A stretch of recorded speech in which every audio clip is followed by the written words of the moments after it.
Bueno, es en este contexto que precisamente se da este asunto en Gaza. Curiosamente, favorece todo esto a la parte rusa. Entonces no es de extrañar de que podría existir una coordinación entre Irán y los rusos. Nuevamente, Irán podría lanzar ese tipo de operación financiando, armando y planificando junto a sus grupos proxy como son Hezbollah y Hamas, y toda esta ayuda, todo este financiamiento y entrenamiento, además de equipamiento, pasa por Siria, donde tiene milicias aliadas, pasa por Irak, donde tiene milicias aliadas, pasa por Siria, donde el gobierno es aliado, y pasa por el Líbano, que es bien cercano a Siria, y además está ahí Hezbollah.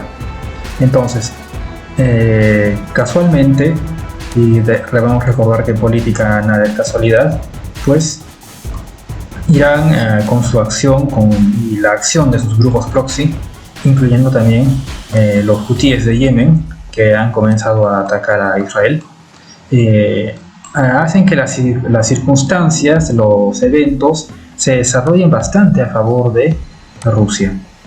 Porque otra vez, todos sabíamos desde un comienzo que Ucrania no resistiría mucho si no fuese por la ayuda del occidente.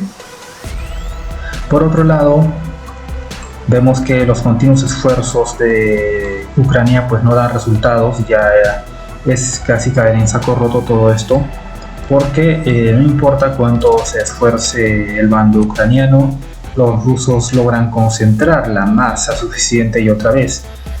En una guerra de desgaste lo que va a mandar no es la tecnología, no es lo moderno de tu equipamiento, ni siquiera lo bien entrenado de tu tropa, sino es la masa. Cuánto material, cuánta munición y cuánta mano de obra logres poner en el campo de batalla. Obviamente todo esto sostenido por una logística adecuada. Pero bueno, Rusia logra poner la masa suficiente para frenar intentos de Ucrania de, como por ejemplo en el río Dnieper, hacer una cabeza de puente, una cabeza de playa para poder iniciar una invasión, pero obviamente es algo muy pequeño, no es significativo, y que sirve más que todo para la propaganda, para decir que bueno, tienen algunos éxitos, pero realmente no es nada significativo.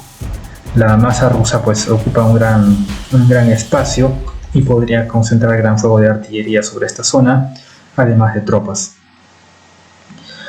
De hecho, se sabe también ya, y es público, que Zaluzny ha hablado acerca del estancamiento, pero realmente este estancamiento es tácitamente una declaratoria de pérdida, de derrota, porque debemos recordar que Ucrania estaba a la ofensiva.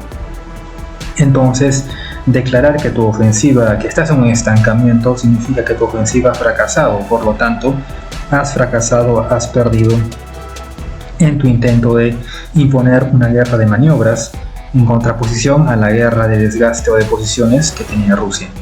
Frente a esta derrota, pues se suma ahora la noticia de que, por ejemplo, los presupuestos para apoyar a Ucrania pues no están siendo aprobados en Estados Unidos. Sí se ha aprobado la ayuda a Israel, pero hay resistencias acerca de Estados Unidos acerca del tema de ucraniano, porque Estados Unidos da el dinero, pero también quiere ver resultados, es decir, va a dar el dinero siempre y cuando vea que ese dinero está siendo invertido eficazmente, es decir, debilitar a los rusos. Sin embargo, los rusos no están siendo debilitados y están resistiendo. Aparte de que si lo de Israel se agrava, pues todo el dinero, toda la ayuda va a tener que ir a Israel. Peor aún, si Hezbollah entra en acción y obviamente apoyado por Irán, Estados Unidos tendría que intervenir, lo que sí garantizaría que ya la ayuda del occidente y principalmente de Estados Unidos hacia Israel, hacia Ucrania, pues cesaría y terminaría yendo a Israel. ¿Qué pasa con esto? Que entonces Rusia sí podría lanzar una contraofensiva en toda regla, algo similar a Bagration. Debemos recordar que después de la batalla de Kursk, la capacidad ofensiva de los alemanes pues quedó bastante mermada, prácticamente ya no tenían capacidad ofensiva, y fue entonces que se planificó y se lanzó un tiempo más tarde la gran operación Bagration. Bagration tomó el frente bielorruso.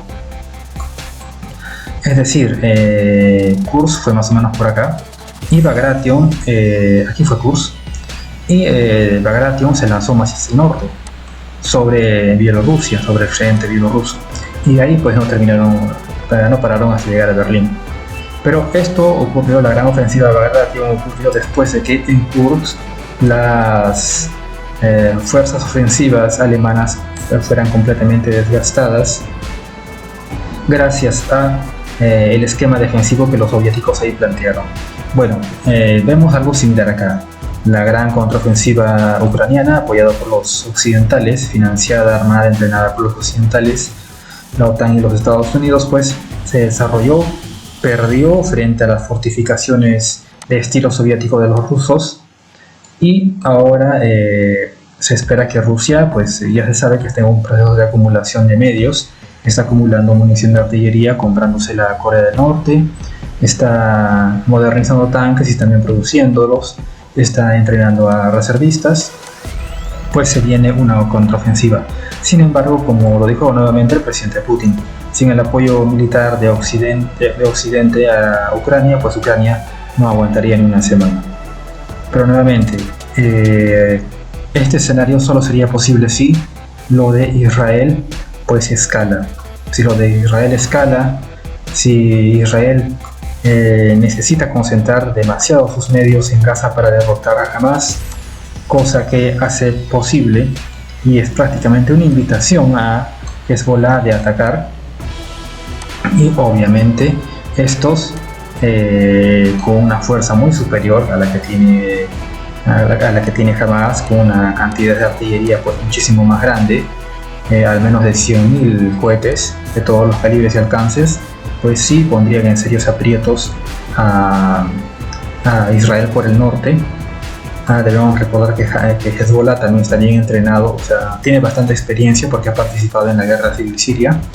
Pues entonces eso sí sería un verdadero reto para Israel. Entonces Israel estaría en una encrucijada: o continúa su enfrentamiento contra Hamas en Gaza, o se vuelca a defenderse en el norte contra Hezbollah, pero ya estaría concentrado y enfrascado en una lucha urbana con Hamas en el norte de Gaza.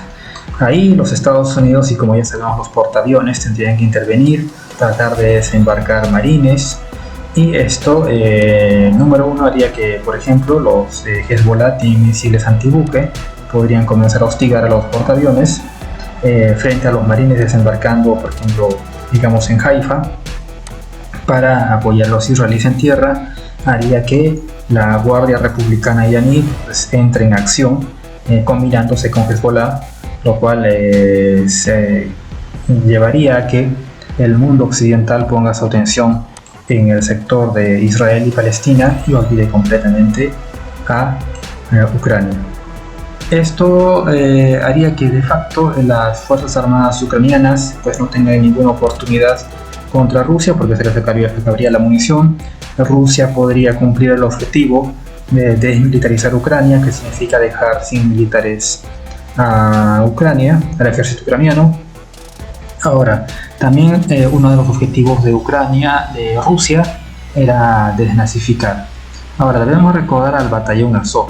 El batallón Azov estaba bien inmerso no solo en la política, sino también en las fuerzas armadas ucranianas. Por lo tanto, desmilitarizar Ucrania significa también acabar con esa facción, con esa facción de militantes que tienen esa tendencia ideológica tan contraria a Rusia.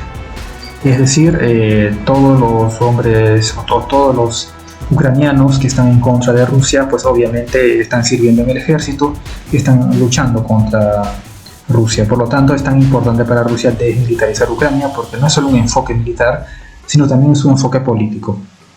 Es decir, los contrarios a Rusia, que están tan dispuestos a enfrentar a Rusia, que sirven en el ejército para enfrentarlos con las armas, pues neutralizarlos en una desmilitarización del ejército ucraniano, pues sería completamente un requisito indispensable para Rusia si quiere retomar el control definitivo prácticamente de Ucrania, porque esta es la facción que siempre se ha opuesto a Rusia y ha impedido que Ucrania al estilo Bielorrusia se integre con Rusia.